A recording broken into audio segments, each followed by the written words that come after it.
T'en as marre de voir ton annonce Airbnb qui stagne pendant que d'autres explosent leur calendrier? Ça tombe bien, dans cette vidéo, je vais te montrer comment hacker l'algorithme d'Airbnb pour doubler, voire même tripler tes réservations.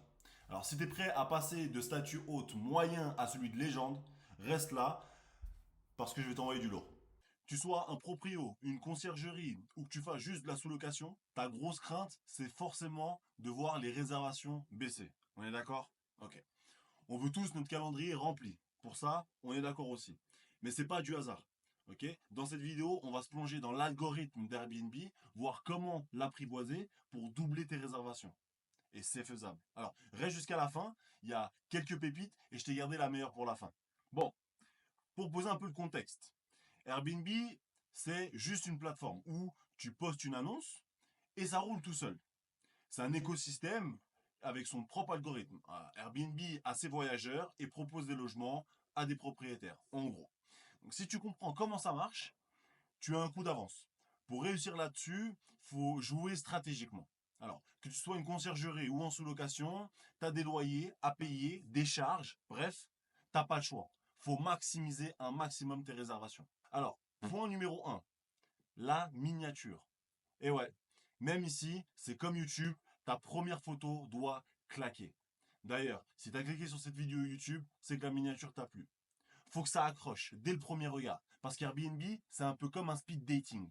Ok? Tu dois séduire tout de suite la personne qui veut venir chez toi. Tu dois séduire le plus rapidement possible. Alors, faut une image qui attire l'œil, genre une photo pro, ambiance cosy, mais si tu mets juste une photo moyenne, oublie, tu vas finir dans les pages qu'on ne consulte jamais. On va faire une petite analyse ensemble.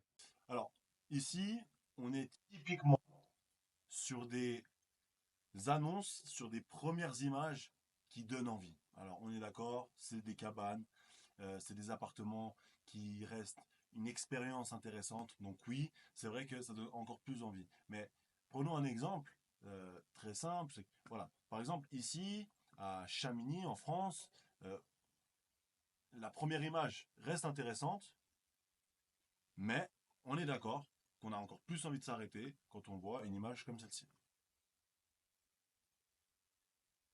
Les photos sont professionnelles. Elles donnent envie de séjourner là-bas. Les couleurs sont identiques. Les photos sont bien prises. Il y a des photos de détail. Il y a, il y a de la vie. On a envie d'y être. Vous avez compris le sujet. Le deuxième point, et là, c'est du lourd, les photos. Il faut qu'on prenne des photos qui sont pro. Sérieusement, hein. Si tu veux jouer dans la cour des grands, c'est un investissement qui est indispensable. Juste des photos prises avec soin, ça va te placer directement en haut du panier. Tu veux que les gens se projettent et il faut qu'ils aient envie de réserver tout de suite. Alors, je vais te donner un hack qui marche à coup sûr. Faut mettre en scène les pièces phares de ton logement. Il faut leur donner vie. Je m'explique. Si c'est ton salon, mets des pop-corn sur la table avec le logo Netflix sur la télé par exemple. Si ta pièce phare est la salle à manger, mets-la en scène. Mets des couverts, mets un pot de salade avec une salade à l'intérieur, mets une bouteille sur la table, donne envie aux gens de vivre ce moment-là. Si ton endroit phare est ta salle de bain avec un jacuzzi, mets une ambiance amoureuse, tu sais, avec un verre de champagne, peut-être des pétales de rose, donne-leur envie d'être à cet endroit. Les voyageurs doivent avoir l'impression qu'il manque plus que pour que le présent soit réel. Si tu arrives à faire ça, tu vas augmenter tes réservations. Le troisième point, et là on enchaîne vers le cercle qui est le cercle virtueux, plus tu as de clics, plus ça plaît à l'algo. Donc si ton annonce, elle attire Airbnb, va la mettre en avant pour sûr. C'est là où tu te dis, ok, je vais tout donner sur ma miniature et sur mes photos. Plus tu attires, plus tu as des clics. Plus tu as des clics, plus l'algo te propulse en haut de page. C'est simple, mais puissant. Alors, faut comprendre, Airbnb, ça fonctionne vraiment comme un algorithme. C'est comme Instagram, TikTok, toutes ces plateformes de réseaux sociaux préférés. Tu vas répondre aux attentes d'Airbnb, tu vas devenir friendly avec Airbnb, tu vas apprendre comment fonctionne la plateforme et elle va te mettre en avant. Le point qui est juste qui est le suivant, est un point aussi très important. On y vient tout de suite, c'est le pricing. Là, on entre dans un pricing dynamique. Qu'est-ce que j'entends par là? Si tu veux que tu aies une annonce qui reste compétitive, il faut utiliser la tarification intelligente d'Airbnb. En gros, tu vas fixer un prix minimum et un prix maximum, et Airbnb va s'occuper de faire le reste. Ça aide vraiment au lancement, car tu montres à l'algorithme que tu es prêt à jouer avec les règles du jeu et à t'adapter à la demande. Tu lui montres que tu lui fais confiance. Et Airbnb apprécie ce genre de choses-là. Il y a une chose qu'il faut comprendre, c'est que tu vas être gagnant sur un point qui est essentiel. Lequel, c'est que tu vas gagner énormément de temps. Ça va t'éviter de passer tous les mois sur la plateforme à faire des analyses de la concurrence, à changer les prix chaque fois. C'est ce qui va te faire gagner du temps. Alors, plus de panique, Airbnb s'occupe de tout. Tu vas pouvoir optimiser ton temps et augmenter tes réservations. Le dernier point, qui est pour moi la touche finale, qui est pour moi la cerise sur le gâteau, qui est l'hack ultime, c'est les avis. Beaucoup trop, mais beaucoup trop d'hôtes Airbnb négligent cet aspect-là.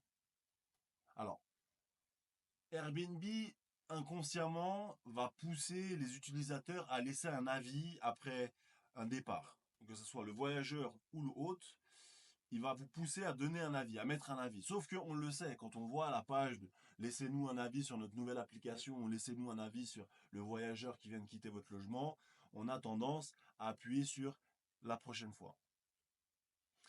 Le problème, c'est que c'est une grosse erreur de faire ça. Pour la simple et bonne raison que pour grimper dans les rangs, il faut viser les 5 étoiles. C'est obligatoire. Alors, il faut se servir de chaque voyageur pour pouvoir atteindre ces 5 étoiles. Et il n'y a rien de mal à demander à ton voyageur de te mettre une note de 5 étoiles. Alors oui, je suis d'accord avec toi, le fait de forcer un petit peu, c'est peut-être pas très éthique. Je peux être d'accord avec ça. On va regarder ensemble un exemple. Alors, demain sera le jour de votre départ. Et j'espère que vous êtes content de votre séjour. La femme de ménage va venir demain à 11 h pour le nettoyage de l'appartement. Voici quelques petits gestes qui ne sont absolument pas obligatoires, mais toujours appréciés. Jetez votre sac poubelle, défaire le lit, nettoyer votre vaisselle sale. On ne vous en voudra pas si cela n'est pas fait. Au moment de partir, fermez bien la porte à double tour et replacez les clés dans la boîte à clés à l'aide du code que je vous ai envoyé. Et enfin, nous vous laisserons un commentaire de 5 étoiles. Si vous avez apprécié votre séjour, n'hésitez pas à faire de même. Vous êtes les bienvenus pour votre prochain séjour à Villars. Vous avez une idée comme ça du message qu'on peut totalement envoyer. C'est des petits messages qu'on envoie simples. Je leur demande pas de faire la vaisselle, mais je leur explique que c'est apprécié et que ça peut être bien vu.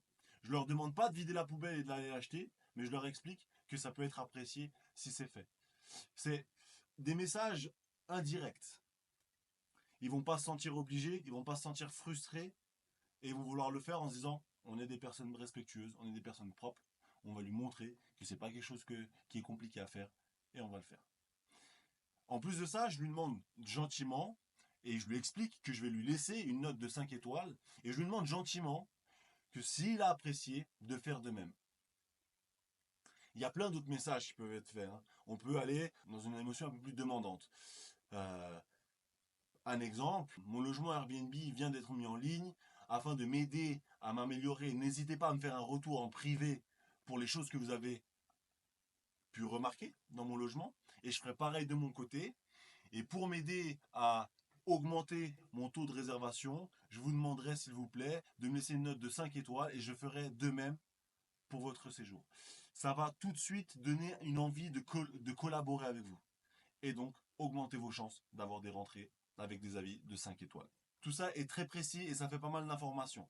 Si tu as besoin d'avoir plus d'informations, je te laisse aller regarder dans la description. Je t'ai mis une formation qui est complète sur le sujet. Là maintenant, tu as les bases pour exploiter à fond tes réservations sur Airbnb. Donc, il n'y a rien de magique, c'est juste de la stratégie. N'hésite pas à tester ça, viens me faire un petit commentaire en retour pour me dire si ça a marché pour toi. Abonne-toi parce que ce genre de vidéo, j'en sors pas souvent, mais quand ça tombe, c'est du solide. À bientôt les légendes. Pour le moment, ça se passe bien. Moi j'aime bien.